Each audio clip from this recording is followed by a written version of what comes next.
Hello everyone, welcome to another exciting edition of Geeks Not Nerds, the podcast. I'm Captain Logan. And I am Vince. Vince, today's question comes from Stitch99, who asks, does a protagonist have to be sympathetic? On a side note, I have grown to question this far less than when I originally asked it, but part of me still wonders. Now, before people start groaning and saying, oh man, Captain Logan, I know what you're gonna say. I've heard you mention sympathetic protagonists 5 million times inside and outside of Superhero Rewind. Why must I listen to it again? Well, because we've talked about it that much and people are still wondering about what that really means. So it seems like something that's worth expounding upon a little bit. And Vince has this to add to that question. I had this thought. How important is a character's moral compass to that character being seen as sympathetic? Yep. So what do you think about that? Well, let's start there. I think that I don't think that a character needs to have a straight and narrow moral compass in order to be seen as sympathetic. I think that a character can be twisted in some way, or maybe the character is evil in some way. And like for example, I'm gonna cite a Paul Newman movie called HUD. Throughout this entire movie, HUD is Paul Newman plays the character HUD, and he's just a despicable guy. He's not likable. He's cruel to people. I mean, he's a bit of a womanizer, but that's only really because he's handsome and he's forceful and he's arrogant and he's confident in these type of things. So by the end of the movie, things start to go a little wrong for him. And why do we care for, or things start to go right for this guy? But why do we care what happens to him? Because we realize that in his seeking what he sought during that movie, he has doomed himself to a life of misery that he did not foresee and does not choose to recognize it by the end of the film. He knows it's there, but he doesn't want to believe it. It sounds like a really good example. And I've not seen the film, but that sounds like a really good example.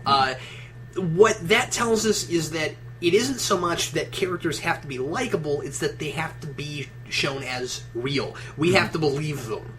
Yeah, I mean, I've had so many writers, or I have so many teachers tell me while writing something, make them real. Well, thanks. Yeah, sure. What exactly does that mean? But, here's a guy who has all of his flaws, and here's a guy who also has his weaknesses. I mean, there is a difference between a flaw and a weakness.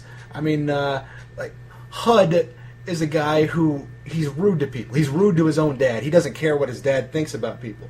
He has a weakness. He steps on his own feet, essentially. Here's a guy who hurts himself without intending to do so. That's a weakness rather than just a character flaw. Now, maybe it is a character flaw, and I'm trying to split hairs here. But for the purpose of whether or not your character is likable, there are certain things that are maybe out of his control, or there's certain things that are maybe in his control, and how do you rectify those two things? What you have to do is define the word sympathetic, and the word sympathetic does not mean likable, necessarily. It's more complicated than that. And if it weren't more complicated than that, then we would have nothing but good, nice, wholesome protagonists, and it would be Leave It to Beaver, everything you saw. So, what we mean generally by sympathetic, or at least what professors told us, in writing school, was it isn't so much that your character has to be somebody that you would hang out with. You know what I mean? It doesn't necessarily mean that character has to be, a role model, somebody you would look up to. Although I will stop and say that if it's a superhero, they generally ought to be that. Just because a hero and a protagonist are sometimes two different things. We've talked about that before too. But if we're just talking about the main character of a story, they need to be three-dimensional. You know what I mean? And so we need to care about them. And so how do you make an unlikable character somebody that we care about? Well, the way I generally like to answer that is interesting. That's a really broad term, but if you don't have likable, the only thing you really have to fall back on is interesting, which seems to be what you're talking about with the HUD character. Let me give you a little bit of an archetype here. Here's a character whose goal in life is to kill people. Here's a character whose goal in life is to create things that are going to create chaos and anarchy and all these things that society generally frowns upon. Now, and I like the Joker in The Dark Knight too. I really did enjoy that character. Well, now slap a white lab coat onto a guy wearing goggles and make him Neil Patrick Harris. Oh, okay. And what's this guy's quirk? Well, he's not good at it. So essentially, we're making this guy likable at the same time we're making him sympathetic. That's a great point. Actually, I'm going to take that back. I'm going to say that what makes him likable is that he is just generally incompetent at being a villain. Now, the fact that he is able to succeed by the end, that's what makes him sympathetic, because, well, that's not what makes him sympathetic. Actually, it's not. It's what makes him a tragic character. Yeah, what makes him sympathetic is when you get to the end and he realizes himself that he's not necessarily the evil guy that he's been trying to be, and now he's playing this role because that's what his character has built towards throughout the end of the movie. Yeah, he realized that what he wants is more complicated than what he thought he wanted. Mm-hmm. Where he thought he wanted the glory of being an evil supervillain. When he finally got that, he had to get it by losing the thing that he actually really did want. Mm-hmm. And he had human wants and needs, and he discovered something about himself by the end. And sometimes having a character like that with a very tragic kind of ending can help them become more sympathetic, assuming that it works right. You take that, and not that this was a protagonist, and I don't mean to keep ragging on this movie. I know I bring this up sometimes, but you take that versus something like the Penguin in Batman Returns, who we're supposed to see as a tragic character for the same kind of reason, except that he just spends the whole movie being reprehensible. So I'm just not sure what I'm supposed to latch on to really care that much about what happens to him, besides just the fact that, well, he was dumped in he was dumped in the water when he was a baby because he was deformed, and that doesn't instantly make him somebody that I care about. You know what I mean? Like, I can sympathize with his plight, but he doesn't seem to be giving me an inch. Do you see what I'm saying? Where like I don't see him as enough of a human character. He seems to me to be kind of a monster the whole way through. Whereas not the same with Dr. Horrible. In fact, far from it. And he has every opportunity to turn away from his evil ways throughout that movie, and he never takes it. And ultimately,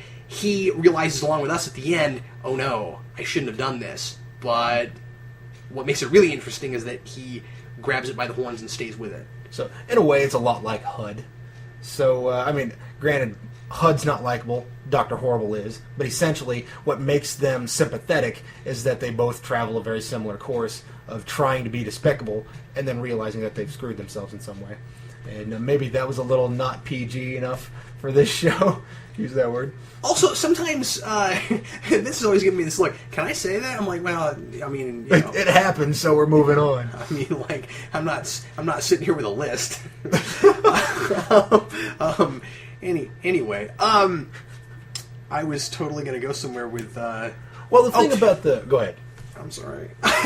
The Dr. Horrible thing. This is interesting. Sometimes you'll have a character who's made more sympathetic, or to use better vernacular, is someone that we care about by comparing them to somebody we don't care about. Mm-hmm. And that's something we get in Dr. Horrible, which is easier to pull off, admittingly, in a comedy, where we get this complete stereotypical just jerk in Captain Hammer. And then that makes the protagonist more likable because the hero, air quotes, is such a jerk. Mm-hmm. Yeah. So sometimes what I'm saying is sometimes there are story points that help lead us to think a certain way about certain characters. Exactly. That's something else I wanted to mention about the Penguin. Not that I mentioned anything about the Penguin earlier, but that just makes sense to me. That needs to be said. That the Penguin is a character who's set up to be tragic because the writers did not put enough in there to make him tragic. What they're essentially saying is this is enough. He had an unfortunate childhood, so therefore his current actions we need to sympathize for him.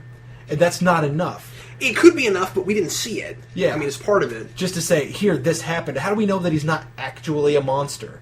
I mean... that's a good point. How do we know he wouldn't have turned out that way anyway? Yeah, that's the thing, is that if it's just this blurb during the movie, just this little itty-bitty minute scene, which what we get, it's you can't sympathize with the guy because he hasn't done anything in your eyes to really earn your trust or your interest. Or at least let me insert. I don't. Yeah. I've had this argument with a lot of people, and some people seem to. I don't understand it. For me, there's not enough in the narrative to make me care about this guy. The reason that I thought Batman Returns did that wasn't necessarily to make me care about the Penguin. It was so much. It was more the fact that it was playing on people's need to care for somebody who had an unfortunate childhood. Yeah, I sure. think that society will throw whatever they can, the keys to the kingdom, to a character who's managed to gain fame after having an unfortunate childhood. Well, that's part of what makes him so reprehensible, right? Is that he plays on that. And that's what, the Penguin is a villain. I never thought he was supposed to be sympathetic. I thought he was supposed to be preying upon weaker people, or at least preying upon people who have weaknesses, that using the fact that people think he is sympathetic in that universe. Sure, yeah. So I never thought he was supposed to be sympathetic. Selena Kyle I thought was supposed to be sympathetic. But she's crazy. Yeah, there's that. Well, I think part of the reason I always thought that the movie wanted me to sympathize with the Penguin is because, as a director, Tim Burton seemed to be a lot more enthralled with the Penguin than he was with the title character. And the same was true of the Joker. The difference was when the Joker dies at the end of Batman, it's an unceremonious death. He drops from a high place, and we see him dead, and when we see the Penguin die, Tim Burton does this thing that seems to be trying to invoke a sadness from the audience with the Penguins. It's disturbing, but it's also supposed to be I always thought disturbingly sad, where the Penguins drag his corpse into the water and try to give him this burial. And I think partially just because of that scene, I always felt like I was supposed to care about that character. You have a point, or at least by doing that, what that indicates is that he was a monster to humanity, but he was a human to other monsters, Or perhaps even a hero. And yeah, but during the movie, isn't he kind of evil to his own groups of people? I mean, maybe he's nice to penguins, I guess. Well, I mean, except that he, manipulates their brains and straps rockets to their backs and says, "Most of you won't come back alive." I mean, I assume, I recall that the Penguin had moments of cruelty toward his own people. He does. So, yeah, sure. Or his own minions, even. So, yeah. That seems to be a staple of the movie Batman villain up to a certain point, really, right? Yeah. You've got the Joker, the first movie, where he's like, "Oh, Batman stole my balloons. I'm so angry about that. Bob Gunn." I like that scene. Yeah, I do too. Anyway, we're kind of running off base a little bit, aren't we? I think that all this with the Batman Returns thing, I don't know why we got fixated on that, but kind of boils down to sometimes, we've talked about this before. Sometimes movies as a visual medium become more about the visual message in the moment than they are about a story on the whole. Mm-hmm. And this happens quite often, and sometimes that can mess with what we care about characters. And as far as Batman, I mean, Tim Burton has always said, I wanted to keep that character in the background, and I didn't want us to know too much about him because I wanted him to be mysterious. I'm like, but he's the title character, and he's supposed to be the protagonist, and I don't know anything about this guy. And so from a story perspective, that was always a problem for me. And it just seemed like as a filmmaker, Tim Burton had a different idea in mind than telling a traditional story the way I see storytelling. You know what I'm saying? Mm-hmm. Other despicable characters. There was a movie that came out a while ago, District 9, that... Let's talk about that, because you and I had kind of dissenting viewpoints on that. Yeah, my opinion was... here's the deal. Was he likable? No. Was he interesting? Not really. And I thought the movie was better than the character. It was. And I think, provided the movie were a little bit shorter... So was Batman Returns. There's that. But... if the movie were a little bit shorter, it would have been less in your face and less of a problem. But ultimately, we get a decent story of a guy who changes his opinion on what's effectively racism. My question to you is, could that character have been more fleshed out and it done the same thing?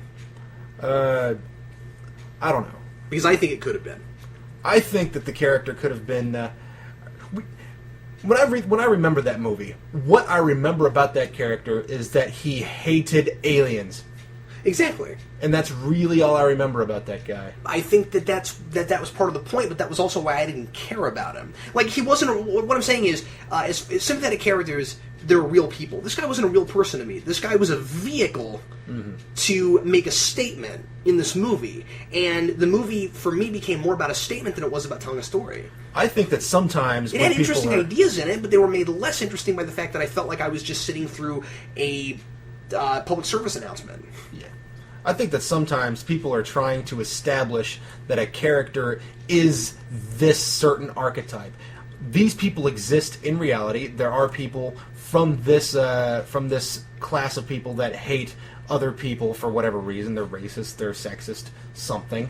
And they wanted to make a movie about this. So maybe they felt like, or at least I kind of thought that they did, they felt like they needed to make this guy come from the most amazingly standard background and just so happen to work for this company. He's basically just a pencil pusher who gets shoved into this problem. He's a pencil pushing guy who's not interesting and has nothing special about him, and he is falling to one of the most common and greatest follies of all. He's a racist. We talked. You're right. We talked about this when we reviewed that movie, and if you remember, one of my biggest problems with it was format. Was that 15 minutes in, I thought we were watching something that was supposed to be a documentary, and then all of a sudden, the camera shifts, and it's no longer a documentary. Right. Okay. Well, here's the thing.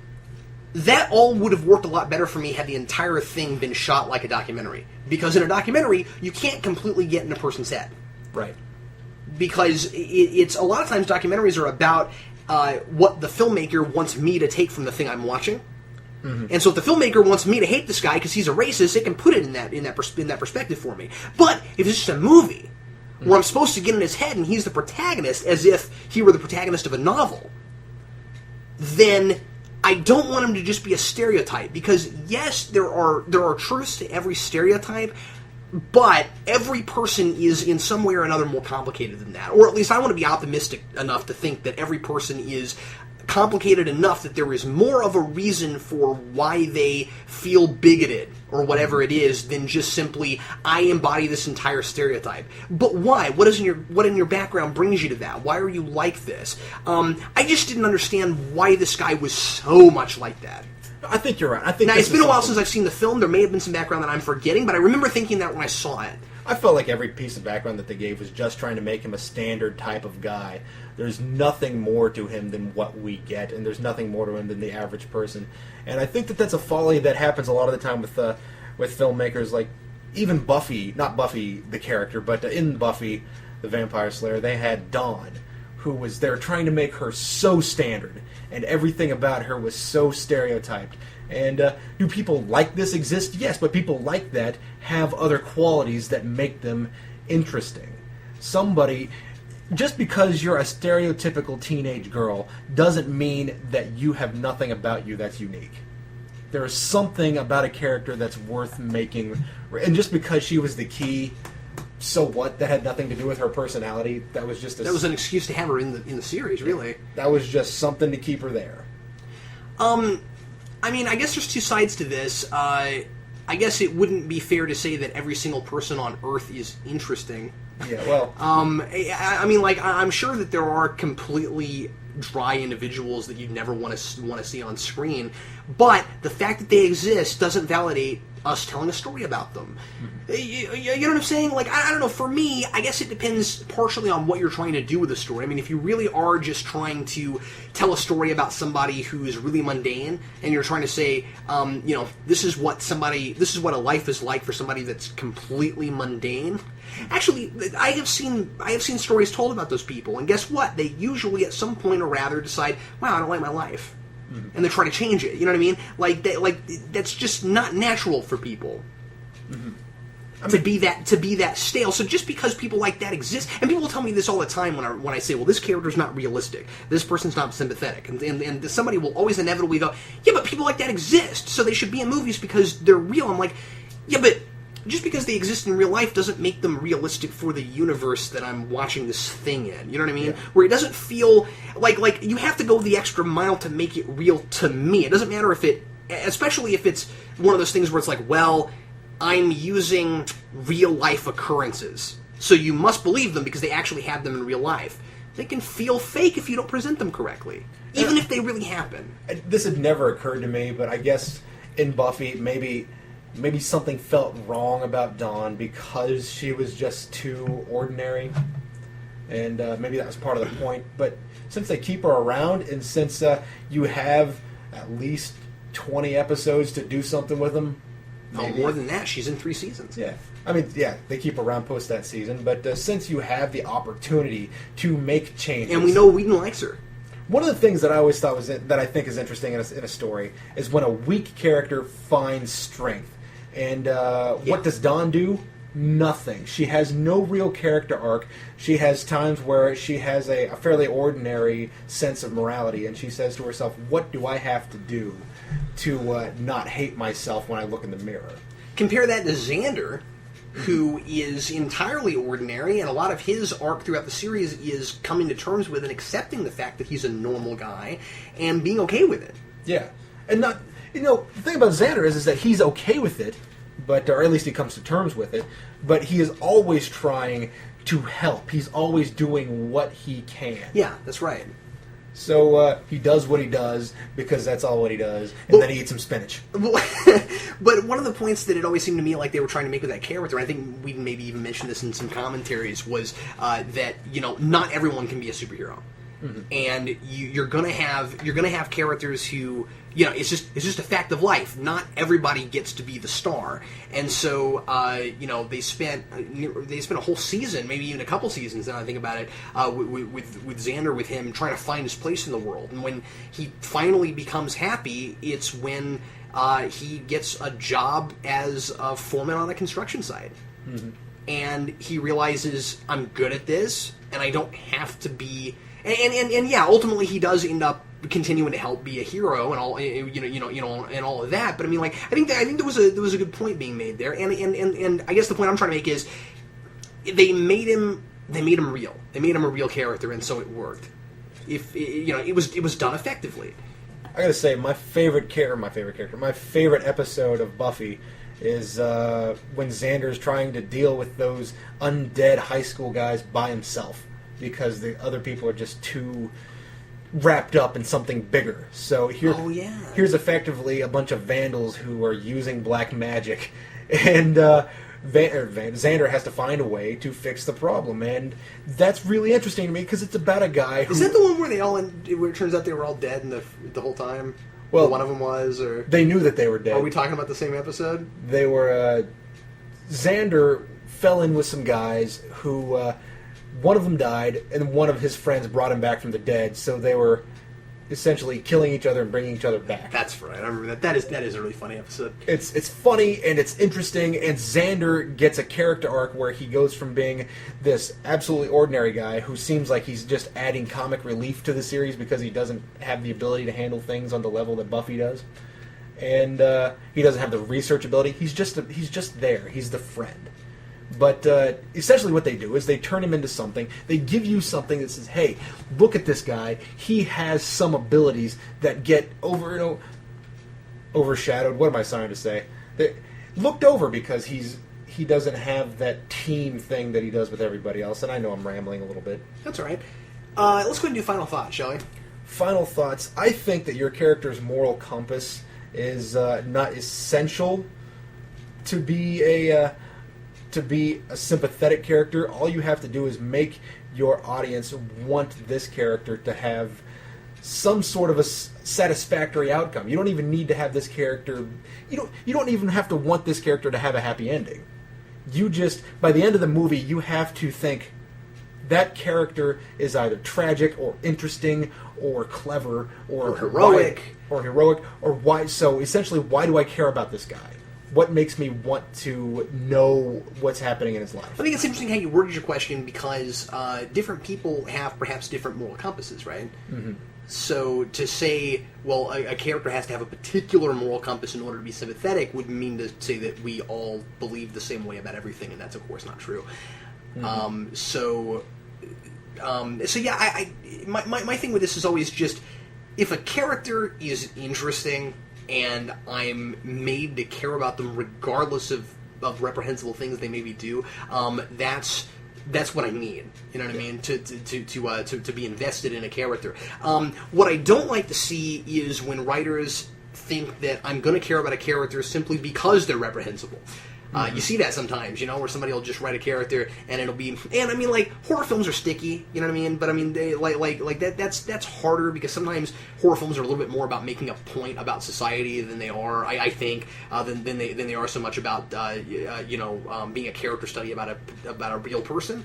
But just getting outside of that, and I don't understand horror films, but just I just don't. You have a point. I mean, if you want to look at a good example, look at the difference between Crazies, the remake, and the original Crazies. Because the original Crazies was all about bureaucracy and how the government cannot communicate within itself, down to even its smallest or largest branches. It cannot do that.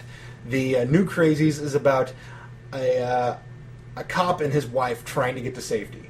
And that's it. And that's... In the new Crazies, the remake, I like a whole lot more because we get inside of two likable, sympathetic, interesting people's heads. I didn't know that.